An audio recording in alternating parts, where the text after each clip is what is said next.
Dr. Alma Felser arrives at a dance club. An employee greets her and takes her bag and coat. Another employee comes, and after the pleasantries, ushers her to the dancing and sitting area, where Tom is waiting for her. Out of chivalry, Tom gets up to greet Alma. He proceeds to kiss her hand, and they take their seats. Alma is dumbfounded and doesn't say a word when the employee asks if she can get them something. Instead, Tom suggests the Bordeaux. Alma nods when asked if she'll have that too. Tom begins complimenting Alma on her beauty. He recites a poem and places his hand on hers. Alma retracts her hand and takes a long sip of the wine before speaking. She asks Tom if he believes in God. But Tom says this is not the place to discuss such a thing. So she asks him if he has a favorite poem. He replies Rilke and recites the lines when Alma asks him the sixth and the seventh lines of the poem. This follows a series of difficult questions and math problems. Tom's answers impress Alma. Tom asks Alma to dance with him. Alma seems reluctant, but the woman from earlier nudges Alma to take the opportunity. They start dancing, and Tom starts dancing very mechanically with a serious expression. Alma looks agitated, and suddenly Tom starts to repeat himself and glitch. A group of 4 men comes in gray suits and carry Tom to the back room behind the curtain.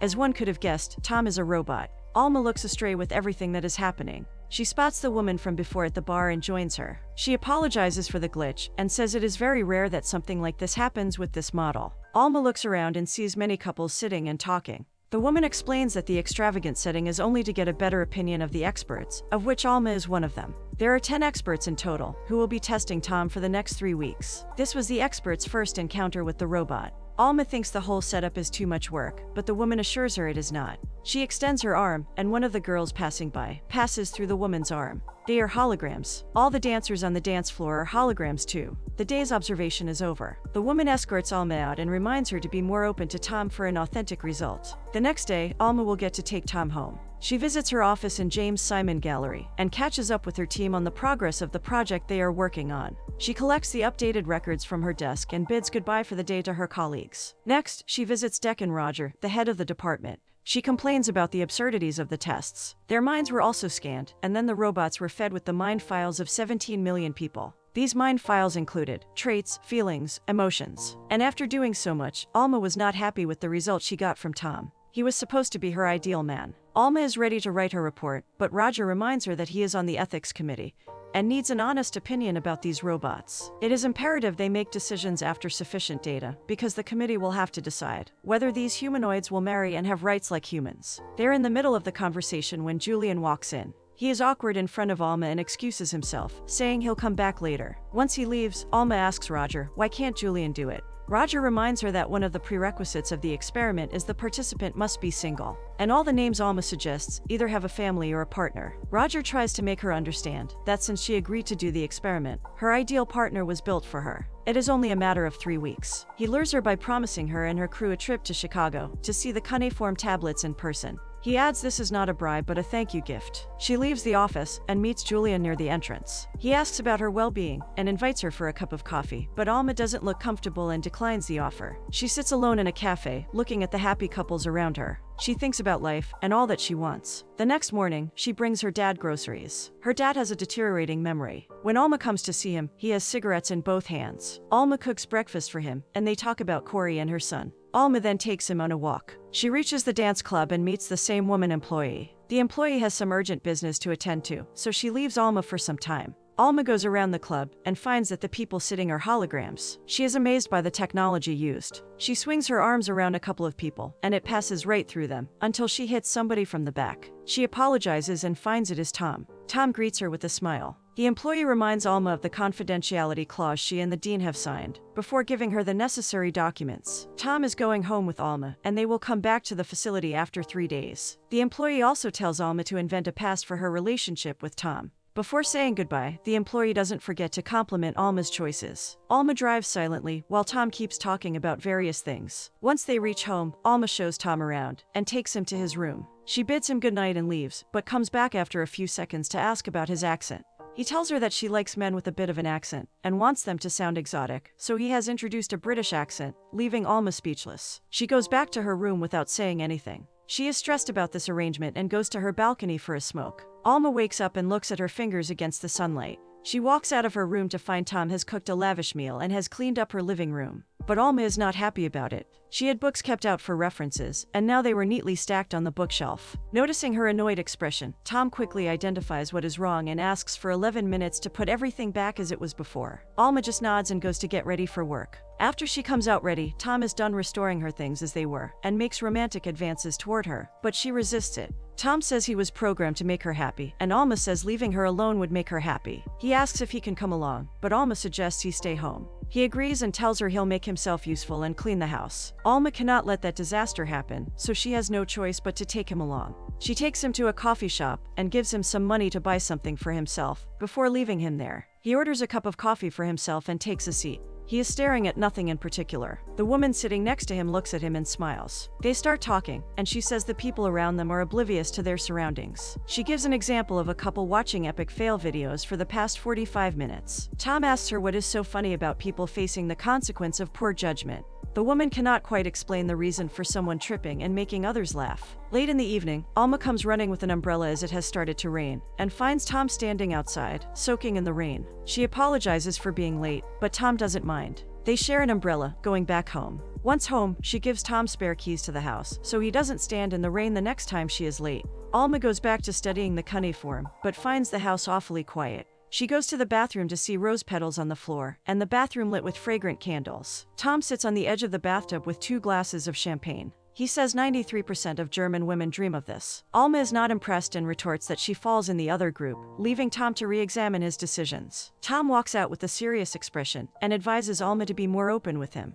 That way, she'd be happier. Alma asks him, what after then? To which Tom again replies she'd be happier. She quotes a generic definition of happiness and calls it a day. Tom tries to argue, but Alma shows no interest. She says it is beyond his algorithm, and reminds him he is not a human. Even though Tom is a robot, he seems to be bothered by what Alma said. He doesn't let the prepared bathtub go to waste and takes a bath himself. Alma is out on her balcony again. She is stressed, but the ants working to take the crumbs bring a smile to her face. The doorbell rings. Alma is taking a shower, so she calls Tom to answer the door. Tom doesn't answer her, so she quickly washes herself and walks towards her bedroom, but finds Julian sitting in the kitchen with Tom. Tom prepares coffee for him. Julian is perplexed to find a strange man in Alma's house. Alma introduces Tom as a colleague, and Tom gives a very convincing backstory of how they met. Julian has come to take one of his pictures back. The two shared a past, and now that they are separated, Julian has come to take back the picture he once took for Alma. Tom offers to help Julian carry it to his car. Julian invites them to his housewarming party the next day. He thinks it would be a great opportunity to introduce Steffi to Alma. Alma shows a tinge of pain when she learns Julian is moving in with his new girlfriend. Once they take out the painting, she stares at the empty space on the wall. The painting was hanging there for a long time, and now all that is left is the faded paint. Alma decides to take Tom to her workplace. Alma asks Tom not to speak much. She greets her crew with coffee and donuts, and then introduces Tom as a colleague who works with Persian cuneiform. One of the girls offers to give Tom a tour. She shows him their work, and he carefully studies it, and suddenly realizes something. He walks to Alma and asks to speak to her in private. He reveals that her current study has already been done, and a paper has been written on it. She runs inside her office to check its veracity and finds the published paper online. He leaves in a hurry and goes to the terrace so that her colleagues don't see her breaking down. She tries hard to keep it together, but cannot do that once Tom asks her why she's upset. In between sobs, she tells him that she dedicated 3 years of her life to this research, and right before the publication, they find out all their efforts have been futile. She goes to a bar and gets drunk. Tom takes a distraught Alma home. She is irritated and takes it out on Tom. She accuses him of doing everything so perfectly, and asks if he can do something weird. She tests his patience to find out whether his algorithm allows him to get angry. She throws wine at his face and irritates him by wiggling her fingers on his nose. She then kisses him and asks him to sleep with her. She waits for him in her bedroom, and when he comes, he tucks her in the bed and tells her to go to sleep. She is irritated more than ever, and shouts at him after he leaves her room. She wakes up with a hangover. She gets out of bed and goes to look around the house. Tom is nowhere to be found. She calls out to him but gets no response. She looks in his room and finds a photograph that Tom has created of him in Alma. The doorbell rings. Alma opens to find the employee. She tells her that Tom isn't there, but soon Tom comes back with donuts. He makes coffee for both women before they start talking. The employee asks Alma how she feels. It has been 2 days since they have been together. Alma says it is good and compliments his programming. The employee asks Alma why she is treating Tom as a machine. Alma finds it difficult to forget this fact. The employee then turns towards Tom and asks him how Alma's behavior makes him feel. But Alma intervenes, saying he is programmed to stimulate emotions and does not have real emotions. The employee stops Alma and asks her to let Tom speak for himself. Tom says that Alma needs more time to adjust. The employee adds that Alma's chance of being happy is greatest with Tom, but Alma thinks otherwise. She says Tom is programmed to fulfill her needs and is just an extension of herself. Alma gets annoyed and calls out the employee for being either an idiot or a robot. She soon finds out that the employee is a robot too. Alma berates her and says some mean things about her before kicking her out of her house. Tom says it was ruthless of her to make such comments. Alma apologizes to him for last night. She says Tom should have told the employee that she threw a glass at him, but Tom simply shrugs it off by saying the employee never asked. Tom then offers to help her find new research topics. But for that day, Alma wants to forget everything, and Tom agrees to spend the day with her on this condition. She takes Tom to her father's place. Her father is giving her sister Cora a hard time while Alma cheers her nephew. They all meet Tom and sit together to talk. They are trying to remember a place in Denmark where they spent 3 summers. Their father cannot remember the name of the place. Tom suddenly pitches in and says Kongsmark. That was the place Cora and Alma were trying to remember. Tom adds that his parents used to take him there. Cora recounts the details of the place and then remembers there was a boy the sisters had befriended. Suddenly both sisters burst out laughing as they remembered the boy's name was Thomas, and they both liked him. Tom and Alma go for a walk on the same trail. She took her dad every time she visited. On a clear patch, they both lie down, and Alma asks Tom to tell her the whole story of their meeting. Alma soon dozes off. She wakes up alone and calls out to Tom. She walks a little further and finds Tom surrounded by deers. Alma stands mesmerized as more of them come and surround Tom,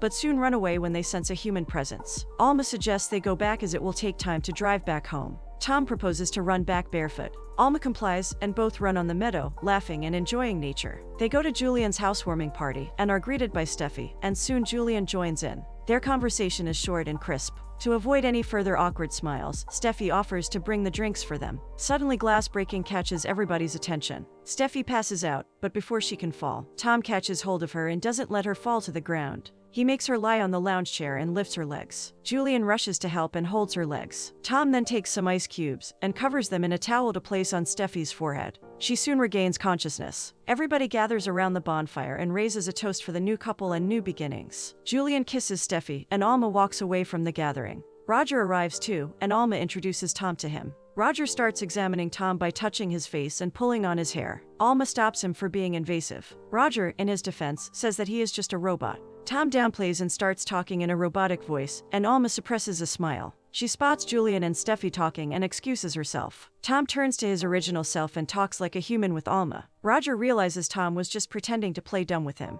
Alma goes to talk to Julian alone and asks if Steffi is pregnant. Julian apologizes that she had to find out like that. Alma holds her emotions in and doesn't show Julian how hurt she is. She is quiet on the ride back home. Once back, she tells Tom how she became an atheist and vowed never to pray to God out of fear because she doesn't believe in God. She feels there is a huge divide between her and Tom, and he can never understand what sadness is or how it feels to have something taken away, never to be returned. He asks her to show such things, and Alma tells him to look in one of the small boxes she has kept. Tom opens it and finds an ultrasound. It is revealed that Alma was 11 weeks pregnant when she lost her child. Tom enumerates Alma's insecurities. He says Alma is feeling sad because, at her age, the possibility of getting pregnant again is slim, and how she is afraid that now that Julian is having another child, he will forget about his first unborn child. And Alma doesn't want to end up like her father, with nobody to take care of her. Alma stares at his blatant explanation and says it sounds banal when he says it like that. Alma goes out to get some fresh air. Tom comes to find her, but she hides from him. She follows him to see what he'll do.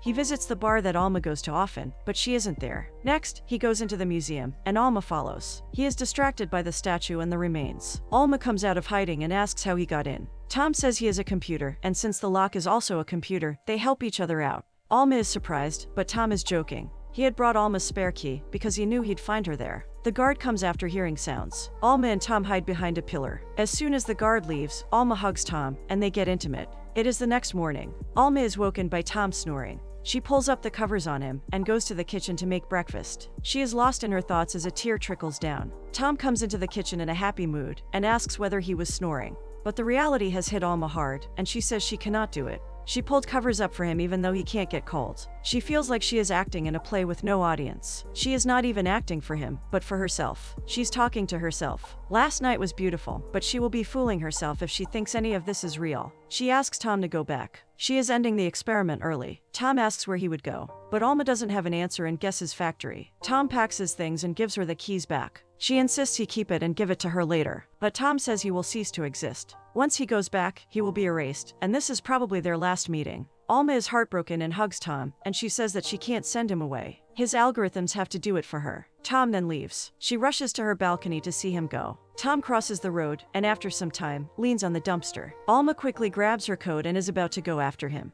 But she stops to check once again from her balcony and finds Tom gone. She drives to her dad's place. While waiting at a red light, she sees two men fighting. One of them, while crossing, cusses at her for staring. She is just a few blocks away, but is shocked to find her dad in the woods, bleeding from his head. She runs to get him back and takes him back to their HUs. Somebody broke in and hurt him before fleeing. The police search the house for evidence. Cora comes too and gasps at the plight of her father. Alma returns to her work but maintains a distance from everybody. She is leaving for home when a couple calls out to her. A man introduces himself as Dr. Stuber and his partner Chloe. They are from the ballroom event, and he was one of the experts. He tells her this is the happiest he has ever been. He never thought somebody would want him, but now with Chloe, he feels anything is possible. He has already made arrangements to keep Chloe. Alma writes an evaluation report for Roger, in which she mentions how humanoid partners can replace real partners well. They fulfill one's longings, satisfy one's desires, and eliminate the feeling of being alone. They make one happy. The employee visits Alma in the morning. She wishes today's session will be a success, but Alma says Tom is not there. He hasn't returned to them either. So Alma goes to the only place she can think of, where Tom could be, Denmark. She takes a ferry and then drives the rest of the way. Once there, she walks on the same path she used to as a child. She adorns a smile as she gets nostalgic. She comes to the same spot where she used to sit, and finds Tom sitting there. They both smile upon seeing each other. She asks him how long he has been sitting there, and he replies, 3 days. She further asks him how long he had intended to wait there, and he replies, until she came. She tells him how much she loves him, and how she would lie on the table with her eyes closed, hoping he would kiss her. Sometimes she would feel positive that Tom would kiss her, because she could feel his breath. But when she would open her eyes, Tom would nowhere be in sight. She then closes her eyes, hoping to finally get a kiss.